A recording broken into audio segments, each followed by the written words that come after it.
Here's to Main Street, not Wall Street. Here's to being invested in each other. Here's to a return to what matters. Elevations Credit Union. It matters where you bank. Visit us online to see why.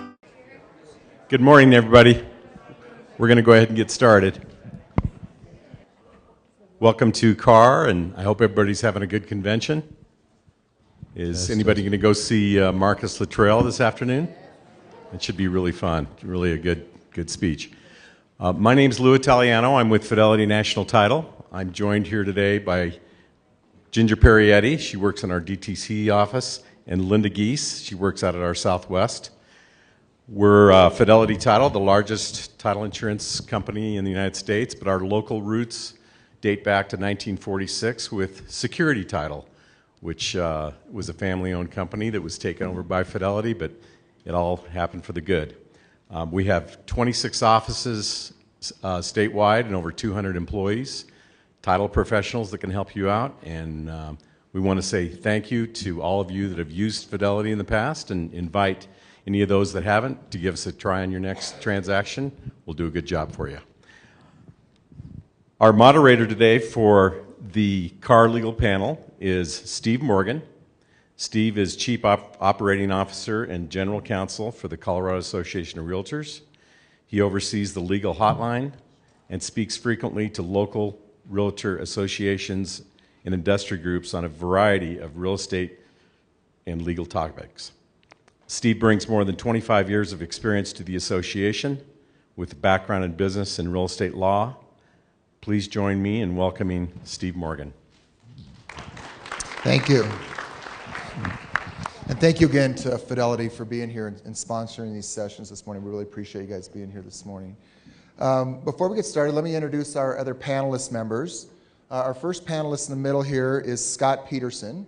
Scott is a commercial real estate broker and is an active member of the Denver Metro Commercial Association of Realtors. Actually, so active that I believe you're a past president, aren't you? Very active. He also sits on our CAR legislative policy, so he's been really involved in legislative issues over the years and is really well versed. Scott's also a licensed attorney and maintains an active law practice representing individuals and businesses in real estate, business, and estate planning transactions. Merc Pittinos is with the law firm of Burns, Figa, and Will. They're located in DTC. And Merv does a lot of real estate litigation, so he actually is in court and sees these issues once they start, getting to where we actually get rulings on them and see some law developed. In his real estate litigation practice, he focuses on assisting both developers and homeowners. He frequently litigates disputes over property ownership, boundaries, roads, easements, and leases. Merv also has a commercial litigation practice as well. So with that, gentlemen, welcome. Can we welcome them? So what we're going to do is we're going to open this up for a Q&A in a few minutes, and this is about you guys and your questions and trying to address your issues. Before we get started, I'm going to ask each of these gentlemen just to take a few minutes and talk about or just highlight a few things they're seeing in the industry, things that they're seeing going on. Before they do that, I'll share a couple things with you.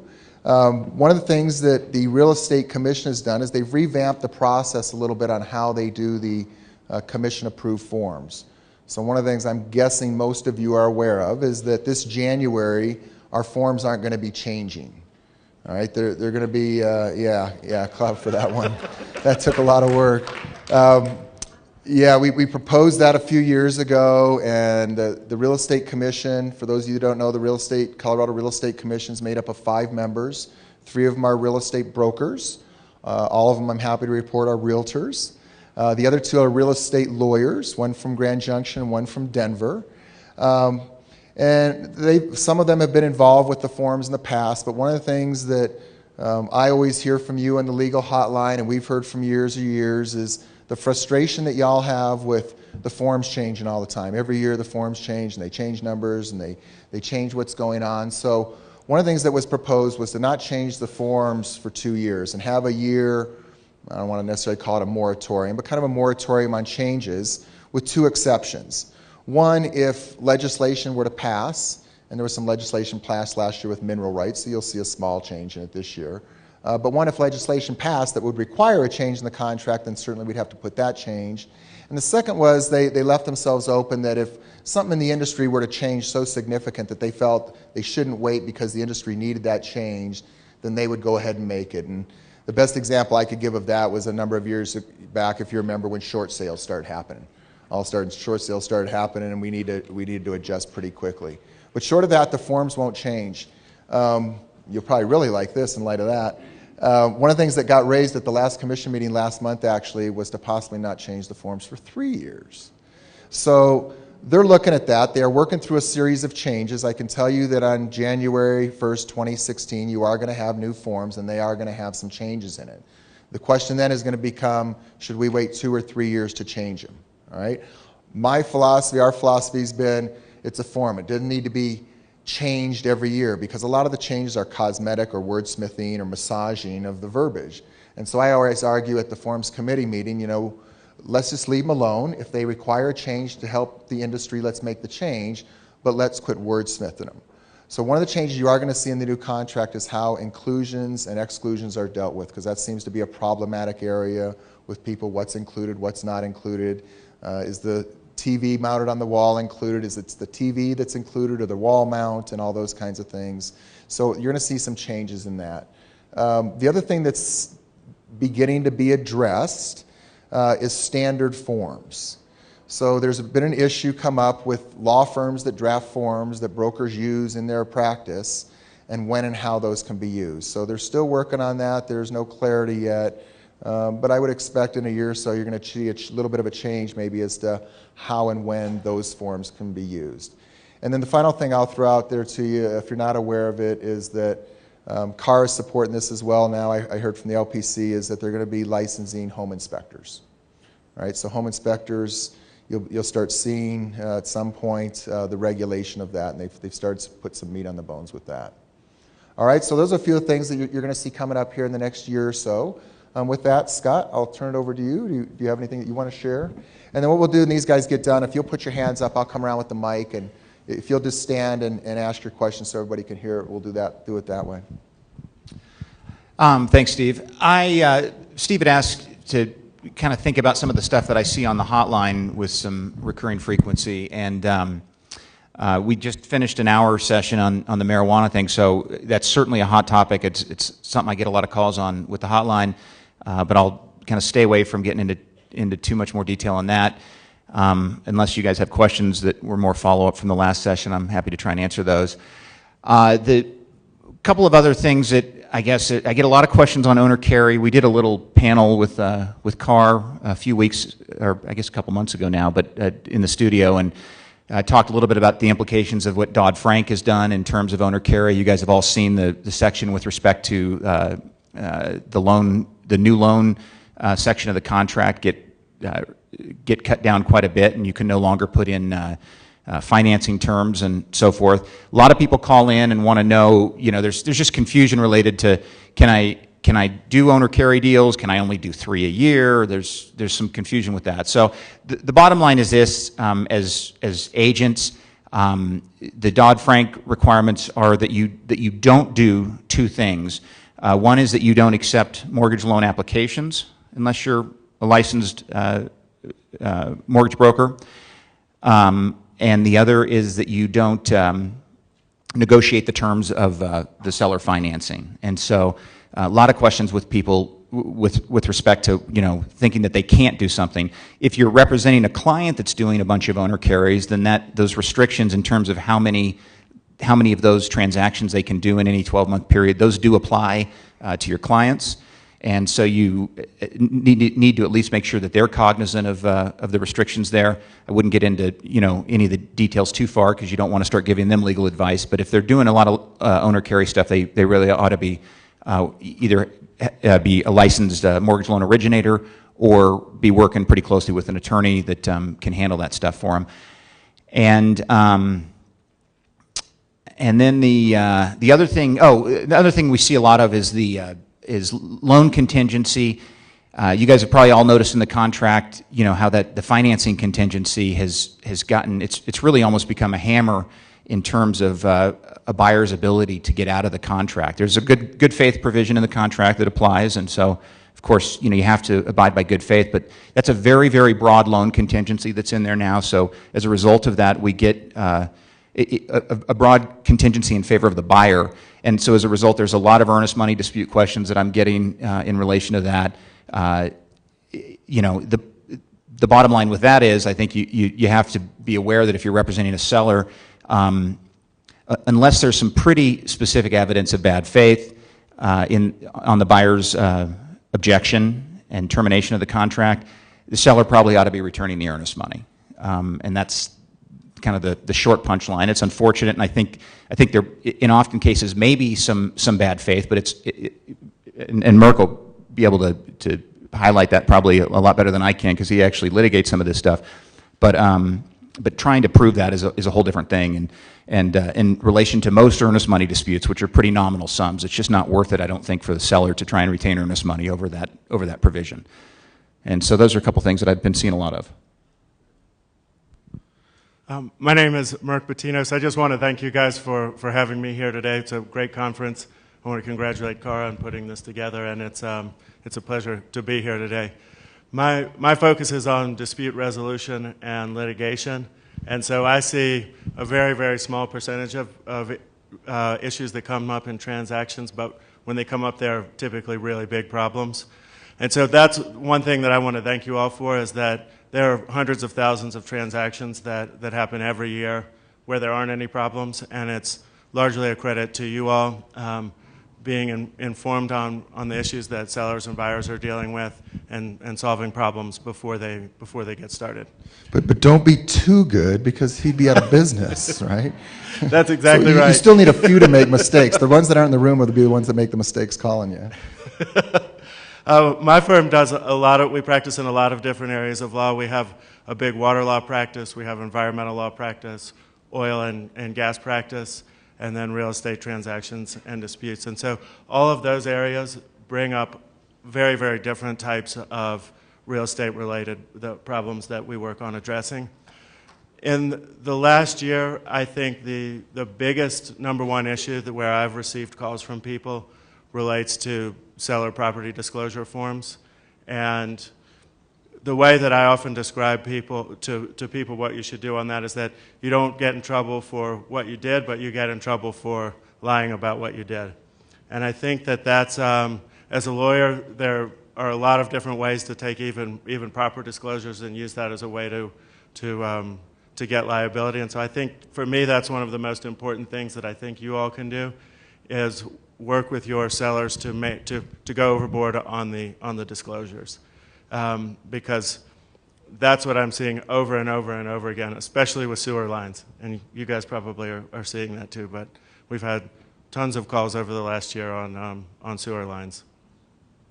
The second problem that we're seeing a lot of is not an issue that comes up in the metro area, but it comes up in rural areas.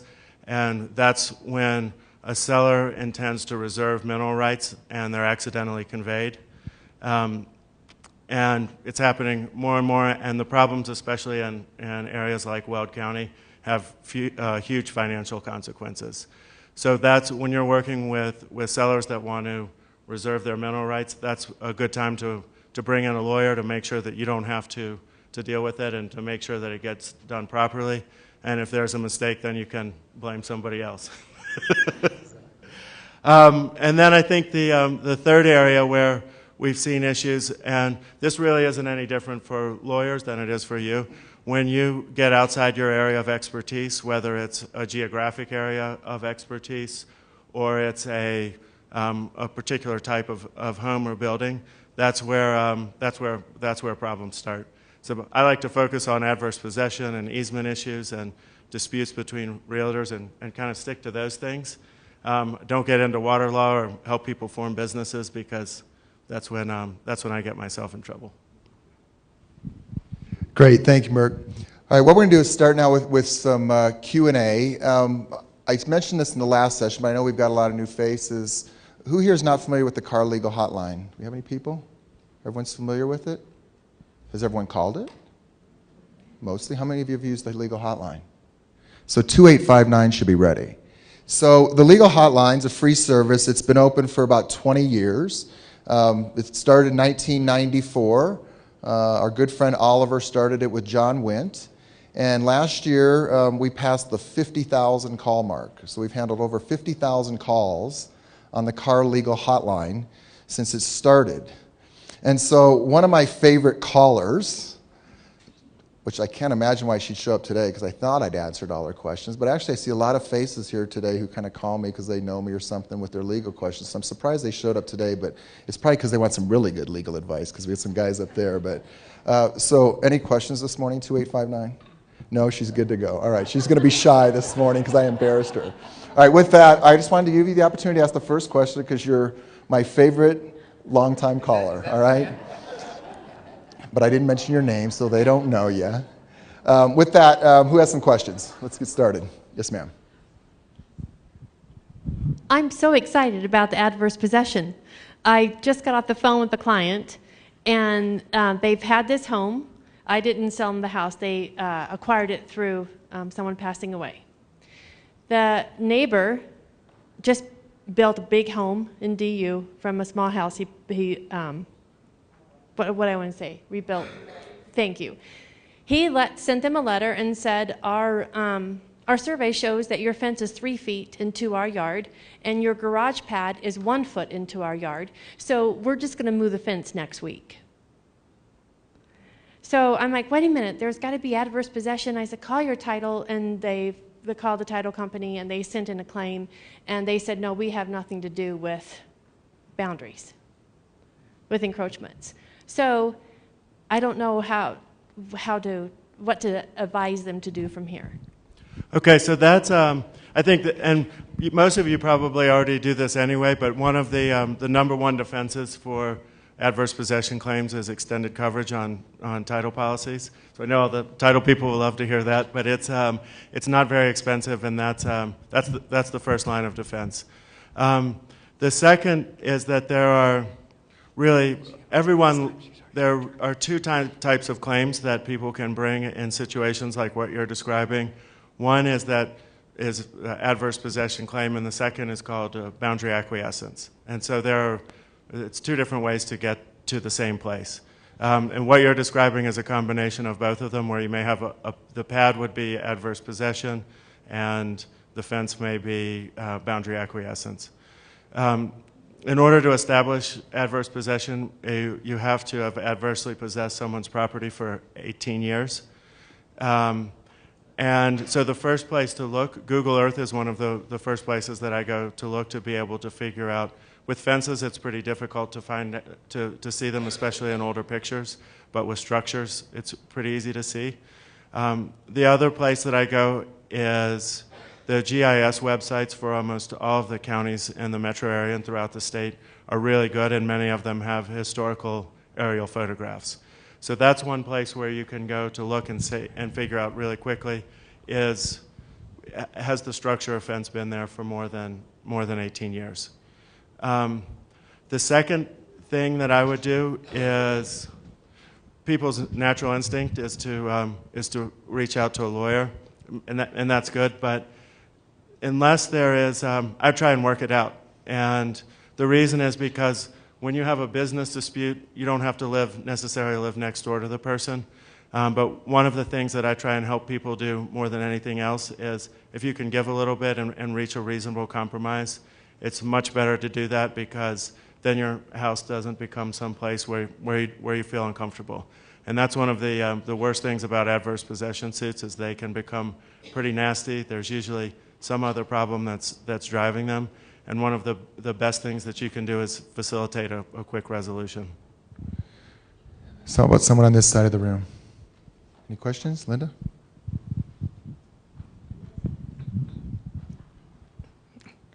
Thank you, Linda Romer-Todd from Grand Junction. With the service dog, therapy dog, companion pet issues all coming before us, what protections do we have through our HOAs, through our covenants for a subdivision, or through property management of denying pets in no-pet buildings? I've been threatened with lawsuit from the VA because somebody's wife couldn't have their pet, and we have a no-pet building. And we've been told that whether they had an ostrich or a snake or a pit bull, if it's their comfort animal, that we cannot deny them. Can you address that? Well, it's an increasingly gray area. It's funny, I'm on the Legislative Policy Committee as well, and one of the things we consider, and I think the bill passed last year, I don't know if Ted or Rachel are around, but, or not, well, Rachel either, but, or Jacqueline, but they actually designated like miniature ponies, I think, as like, you know, animals of accommodation, like literally at the state level. So I would be very, very careful if somebody is alleging that, and I don't know that I have a great answer for you in terms of accommodate, or I should say in terms of the sort of comfort piece of it, you know, snakes or rabbits or whatever. But certainly any kind of, anybody that requires accommodation and would be protected under the ADA, it is really, really critical as a property manager, as an HOA, that you're offering that accommodation and you're not precluding them from bringing in an animal. Steve, you might have some direction on the comfort animal stuff. I don't know, but No, I have nothing to add on it. yeah, I just don't be have a careful. comfort animal. Be very, very careful. That's all I would say. My question is, I mean, you know, from us as an association, we have an obligation for protection of property rights. And if I have an owner who says, we don't want pets, how can I ever go forward and sell more properties to someone who doesn't want to do that? And you know, it's going to affect the rent market totally. So you can prohibit pets in your property. So if you're a landlord, you prohibit pets, and someone has a comfort animal or something like that, it's not necessarily a protected class. So I believe you could prohibit them, don't you, Scott? Sure, yeah, you can prohibit pets. So you can just prohibit pets. It's kind of same like we said earlier, you can prohibit smoking. That would include marijuana as well as cigarettes or anything else in your property. So you can prohibit pets, and if someone has a comfort animal, they're going to find another place to lease. No?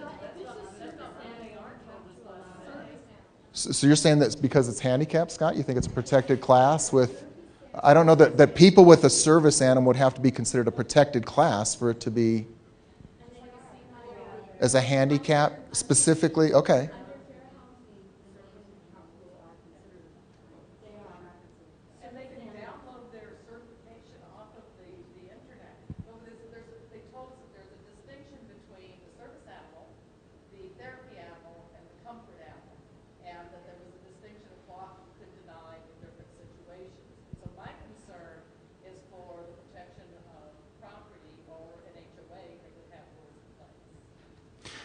Service animals, certainly you can't keep them off the property. Right.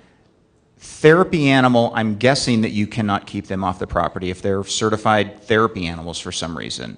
Comfort animal is a bit of a new term to me, but I'm guessing that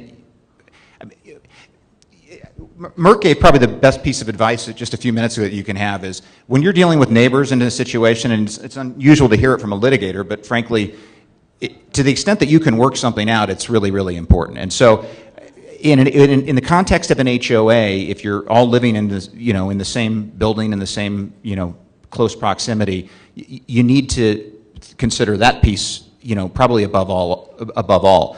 The consequences for violating the ADA and the state law equivalent of the ADA are extensive. I think, and you may be able to say, but I think it's treble damages if you... I'm not 100%. Okay, so it's expensive and they're extensive. So I don't know the distinction between therapy animal and comfort animal, and I don't envy the property manager or HOA president that has to get in that discussion with somebody that's alleging that. So I guess what I'd just say is be very, very cautious about, what you're precluding on the property to the extent that somebody is exerting that animal as a, essentially a crutch for a physical condition, whether it's emotional or mental or whatever. There are certain animals that are precluded in coverage from even the insurance companies, and so if you lose the insurance, then you lose your mortgage, and then you're unfinanceable, so it goes beyond that. And well, then we're going to have to do some research, yeah. And we can research that, and see if we can take a look, maybe put out an article or something on a little bit deeper for you, Linda. Yep. It's an evolving area of law for sure. Thank you. I'm Linda Ritchie from Colorado Springs. My question was from the last class about the marijuana law. And if we are selling residential property and we just have a seller who only grows 6 plants inside, and when we're listing the property and the seller says, now I just grew the 6 plants, do I have to disclose that? Because you were talking about disclose, but he just grew 6 plants. It didn't, grow mold or anything like that. Yeah, so I don't think legally you'd be required to disclose that. Again, with the safe practice is to disclose things, but because someone has a plant, and keep in mind they have to be potted. So it's portable in a sense. So the fact that a seller has 6 plants in pots in his house, I don't know that that's a material defect that you'd be required to disclose to a buyer. Okay. The issue that I was addressing earlier had a lot more to do with somebody that's wiring stuff, doing electrical work, doing plumbing work, things like that would be material adverse conditions potentially if they weren't done to code or with by a licensed contractor, et cetera. Diane Haynes from Montrose, and I was just going to ask about we have a subdivision that only allows 2 pets. Well, then she got a service animal. And so it made 3. And so the city council said that, yes, you could have a service animal. So now there's a big fight about the 3 pets. But now the city said she could have it, but the homeowner said she can't. So it's the same can of worms that we have going. And so I think a lot of the cities are passing ordinances where the homeowners associations don't like it, but then when you ask the city says, well, we don't have anything to do with homeowners, and the homeowners associations is saying, well, we're not listening to the city. So I think that's where we've got this huge gray area, and I don't know if anybody has the answer.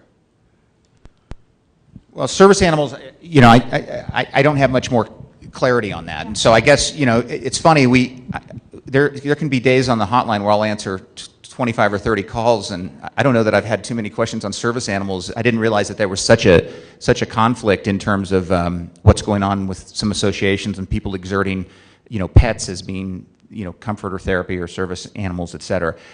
From my perspective, the definition may have gotten too broad, and I think, again, as I mentioned earlier, the state just broadened it a little bit just last year. So I don't have a lot of direction with that, but I would agree that this is what it's conflicts like that make Merc a rich lawyer. So keep in mind with fair housing laws that if it is a big enough issue for your client, they can lease their house out, and they don't have to lease it to someone with a service animal. They don't have to lease it. They're not essentially governed by fair housing laws. So if I want to lease my house out and I don't want to lease it to a Catholic or a female or someone who's a member of protected class, I don't have to do that. But if I hire you as my broker and you go offer it for lease, then the fair housing laws kick in and those people are protected. So one thing might be if it's a big enough sticking issue for your client, you let them know, I can't represent you, a broker can't represent you, but you can go lease your own property and you can lease it to whoever you want. So just keep that in mind a little bit. Who else has a question? Yeah, Linda, go ahead. That individual homeowners can discriminate as long as they don't use any discriminatory advertising, don't use a broker, and they can never discriminate based on race. So they can't discriminate, say that again, you said 3 things. As long as they don't use a broker. Don't use a broker, which we said. Don't use discriminatory advertising. And they can never discriminate based on race. And can never discriminate based on race. Okay, those 3 things. Thanks for clearing that up.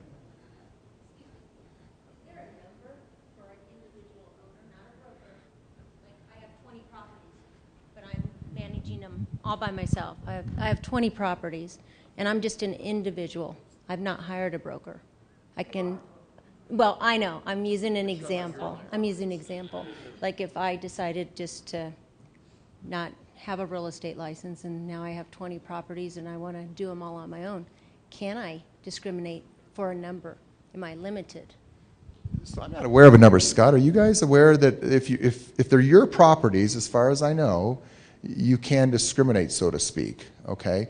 Now, keep in mind, if you're the broker, but those properties maybe are an LLC with other owners or something like that, and you're representing those even though you think those are yours, then there might be some crossover by having a client using your broker's license. But as far as I know, if they're your properties, whether you got 20 or 1, then that doesn't matter. Hold on one second, Marjorie. Go ahead. Hi, I'm interested in knowing how you think that the new regulations regarding forms and standard forms will apply to builders and, their use of their own contracts generally. Yeah, I haven't heard anything that's going to change how builder contracts will work, and I don't think they will, and here's why. Because anyone can always use their own contract. So if I build these houses, I own these houses, and I want to sell these houses, and this is the contract I want to use, and I have my lawyer draft it up, that's okay. I'm not required to use the state form, so I don't think it'll have any impact on builders at all. Yep. Who else? Heading your way, Marjorie.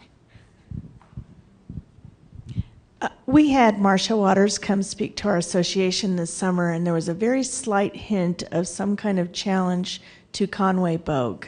And I'd like to know if you have any insight on that.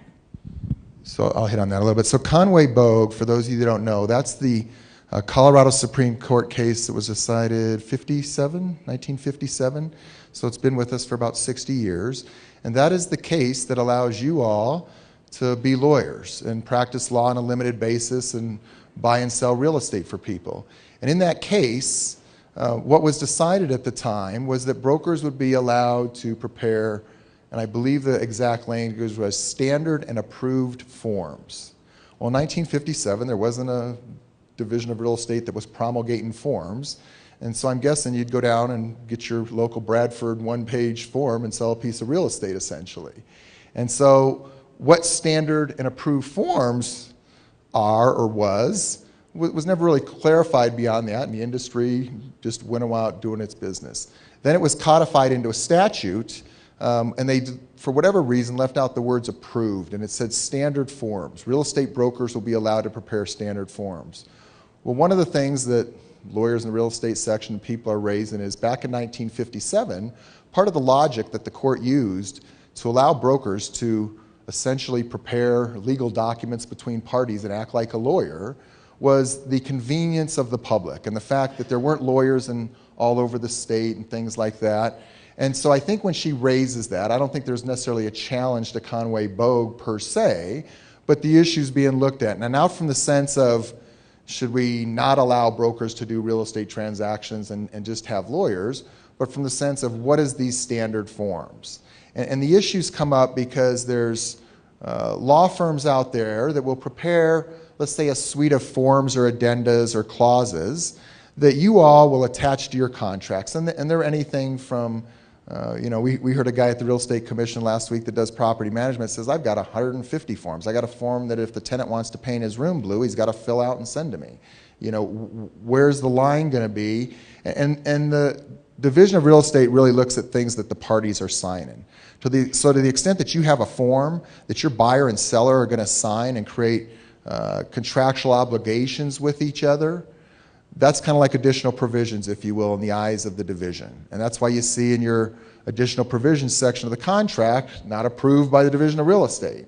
And so that's why you all are always cautious about what you put in additional provisions, because the extent that you create legal obligations between the parties, you could be deemed to be, the unauthorized practice of law without a license by doing that.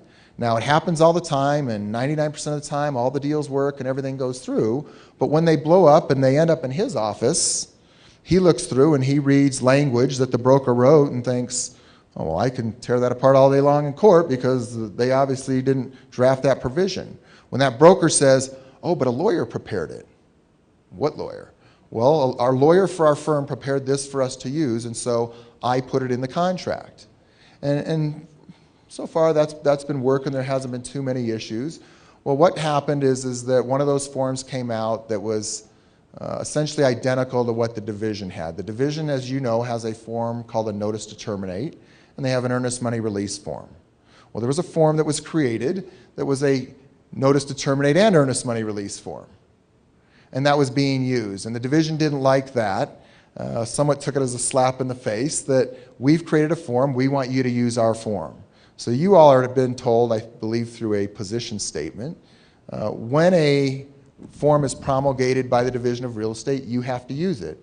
If they haven't promulgated a form, y'all can use standard forms still. Well, standard forms have been forms that lawyers prepare for a brokerage firm.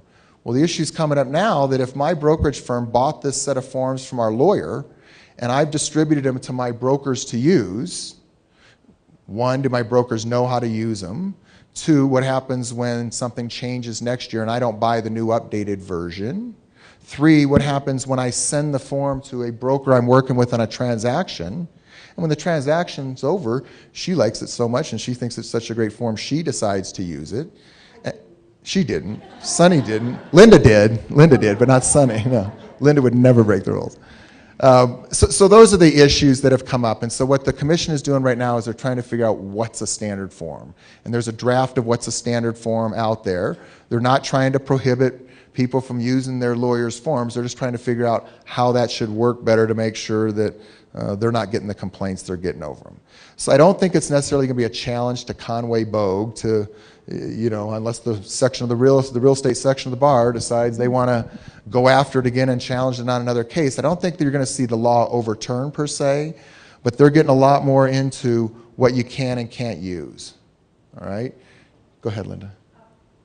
Whenever Marcia was speaking one time, she spoke that whatever form we used or whatever addendum had to have our firm's attorney's name stamped on it. And I couldn't take that and then give that to them. Right, so what she's saying is, and this has been done, the firms that are preparing these have it. At the bottom of the form it says, prepared by Law Office of Scott Peterson. And so Scott prepares the form for Linda's office, and at the bottom of the form, because one of Marcia's issues has been, we go to the broker and they say, oh, our lawyer prepared it. Well, who's your lawyer? Well, I don't know. And well, who prepared it? Well, we don't know, but a lawyer prepared it. And so one of the things the division is looking at is if you're using these forms, it has to have who prepared the form, the law firm, on the bottom of the form. So the Division of Real Estate, keep in mind, can do nothing to Scott Peterson for preparing that form. Okay? If they have an issue with him, they can take it up with the Supreme Court and Office of Attorney Regulation if he did something wrong. But if Scott prepares a form for your office, no matter how good, bad, whatever it is, it's now your form and you're using it and his name's on the bottom of it. So when you said you can't give it to Sonny, no, but if you use it in a transaction, she starts using it. Now, he's not her lawyer and he didn't prepare it for her. Okay? And that's where it starts to get a little muddy, and that's what they're trying to figure out. Okay? Yes, sir. Does that disclaimer need to be on every page or just the Yeah. So his question was, does it need to be on every page or just the first page? I don't know if they've made it that clear, but I'd suggest every page from what I'm hearing from them. Yeah. Yes, ma'am. If it's not on there, is it valid? So if it's not on there, the questions become, where'd you get it? And why are you using it? And we didn't approve it, and you're practicing law without a license. So keep in mind, this is one of the things that, I don't know if those guys that prepare the forms share this, but they're good friends, and John and I have had this discussion. But keep in mind, if I give you a set of forms to use, and I give you 3, and let's just say it has to do with a right of first refusal or something, and I give you A, B, and C, and you decide that you want to use B for this transaction because it's appropriate. Well, you've made the decision on what legal language to put in there, and even though an attorney drafted it, the attorney didn't sit down with your client and figure out what he should be using. So every word of that addendum you might as well have written, because you're going to be held accountable for it. If your client is liable because of something that is in that provision, you will be liable. And when you turn and call your lawyer and say, hey, but you guys prepared this, his response is yeah, it's a form, but we can't look at every transaction you're using, and we didn't know your client in this transaction did this or said this or knew this, so we couldn't have told you that this wouldn't have been the right provision to use.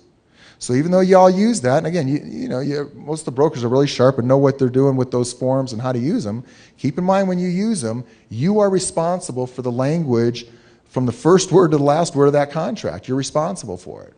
Okay? Yeah, Lori. I think one of the other issues that Marcia has brought up is when we fill in the blank. One of the other issues that she's talked about is when we fill in additional provisions and we start getting really wordy, is that we may be stepping over the line And she has stated that this year they will be looking closely at those words that we're adding. Yeah, so those words you're adding are draft and language. And I can tell you if I hire him to draft that provision, you can bet it's going to be wordy, because we get paid by the word, right? But you can bet it's going to be wordy, but you can bet that he's going to make sure he's asked all the right questions, he's checked into it, and he's given you the language, or your client the language they need to protect him, and he's willing to stand behind it if it's, if it's bad. And we have E&O insurance just like you guys do. So, we make mistakes and stuff, but you, not only will you be liable to your client, then you got to turn over here to Marcia at the division and hope it's not so bad that you might not, have put your license in jeopardy too. So a little bit different than just liability, because you have E&O and, yep. But it's going to sound better that you say that Steve Morgan. Right, say that I prepare. Yeah, that's, yeah. Yeah, don't use Lori Vanderway's name on that. I had one comment that I wanted to add here, because a lot of what you guys have been focusing on in the discussion is the language in the contracts. And from my perspective, one of the areas where it would be helpful to have some revisions to Conway Bogue is on preparation of deeds. That's a place where you all are in a tight spot, because at the same time that case came out, there was another one that said title insurance companies can't engage in they can't prepare legal documents. So you pay a title insurance company $5 to act as a scrivener, but you bear the responsibility for what's in the deed. That's becoming a really big problem, and I was hinting at this earlier, especially in rural areas where there are mineral rights, water rights, wind rights, easements, and a lot of other more complicated things than you might see in the metro area. There is, you're taking on a lot of liability there for the preparation of a document that where you may not even be involved in the preparation. So the deed that's one place where I'm seeing an increasingly large amount of litigation, because especially with mineral rights, there's so much at stake, and they're very difficult to get back once they've been conveyed, even if it's by accident. One quick story that I think, I had a client that sold 60 acres of land in Weld County. They didn't discover that the mineral rights had been mistakenly conveyed for 7 or 8 years. In the meantime, the property had been developed into about 80 or 100 lots. And so in order to get back all of the mineral rights, we had to sue about 150 to 200 people.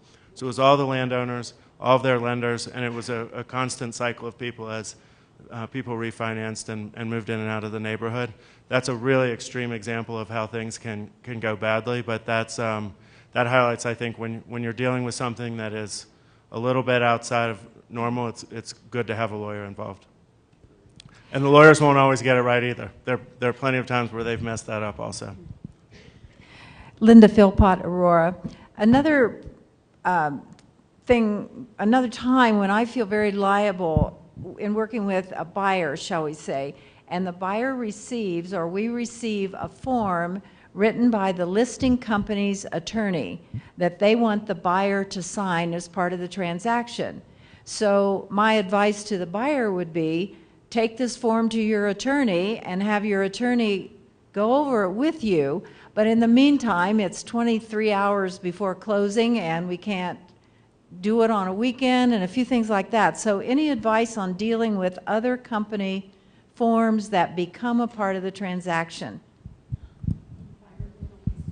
Well, so first of all, I think your advice is dead on, because anytime you're being asked to give advice to a client on another legal document that someone else is providing, well, you certainly might be qualified and experienced, because you guys, again, have been doing this. You're exposing yourself, so your advice is right, go get a lawyer. How do you go get the lawyer when you're closing in 23 hours? So I agree, it's not, there is no practical, perfect answer. The only thing I advise you is your lawyer. I don't want you guys to be liable. I don't want you to get in trouble, so it's on your clients. And I agree, it's not always possible or feasible or practical. Here's what I could see happen, and they sign it because they got to get it closed. And if down the road there is a huge legal dispute over that document, then we hire him and he fights with their lawyer over how that went down. Well, what did you expect my client not to close the day before? Because it's kind of a duress thing, right? It's like, sign the prenup the night before the wedding. You know, yeah, you sign it, you get married, but down the road, when you get divorced, you're going to be able to challenge it. And so I don't know. That'd be about the only thing I can think of if you're forced to do something. But the advice, don't advise your client on it. Let them make their own decision. Let them get their own advice. That's the best thing you can do. Yep, Sonny, go ahead. If they're not comfortable signing that form, I wish there would be something come out from somewhere, Marcia, whoever, you, whatever, that says, hey, if the buyer's not comfortable with XYZ company's environmental disclosure, you know, and the other agents go, well, I'm not going to get paid. My company's not going to unless your buyer signs. Somebody needs to put the word out there. My buyer doesn't have to sign anything that they or their attorney is not comfortable with. Yeah, so obviously your clients shouldn't have to do that. Now, you know, when you made the comment, if you're worried about your commission over your client, well, that's a different problem and issue. But, you know, certainly buyers and sellers don't have to sign anything. If a buyer doesn't want to sign a document, get up and walk out of a closing, they can. And the lawyers can fight over the earnest money as to, you know, was it practical or something, you know, if it was practical. All right, we've got time for probably one more question. Marjorie, yep. My comment really was when we were talking about if you, we're going to discriminate. The owner of the property can discriminate. Is that what you said? Except for the things, don't use a broker, don't advertise, and not for race. So if you own a property and now you're the owner and you're not the broker, that cannot happen. Don't take you cannot take your realtor hat off. The public is at some point going to think you're the broker. And the public then will file a complaint against you as a licensed real estate person, and maybe even an ethics complaint with CAR. So don't take your realtor hat off. So the good news is, since she didn't ask a question, we have one more question. I'm kidding. I'm just playing with you. Hi, my question's about the lead-based paint disclosure. I know it's a federal form, but we're required to submit it with our offers. That means your client has to date it the same date as their offer. Is that correct? The lead-based paint disclosure? Yes. Can you also say what other dates are required as far as when the listing agent has to date it, when the buyer's agent needs to date it?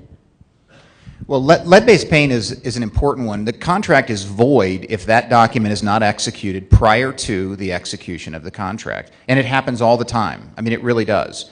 And when it happens, 99% of the transactions go ahead and close. But the ones that don't are, again, what end up in litigation ends up really messy, because if I'm a seller in this market where you get under contract, and there's theories of estoppel that would prevent, you know, somebody using that in bad faith. But frankly, if somebody is under contract and they come, you know, 3 days later they get a better offer, you could point back at the contract if the lead-based paint disclosure was executed after the contract was executed, say it's a void contract.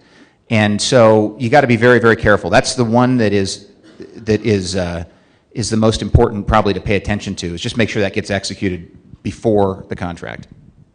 So I'd like you to clarify what executed is, though, because you have your buyer and seller signing it, but what about the agents? So I want to comment on this one, Scott, too, as well. So she's asking about when it's executed and dated and all these things. So keep in mind, the law is going to require you, when it gets to him, because it's actually a dispute, because like Scott said, 99% of the transactions close, even if it's not done right. But when it's not done right and someone gets out and there's a lawsuit filed and they file, here's what they're going to be looking at. They're going to be looking at, was it delivered?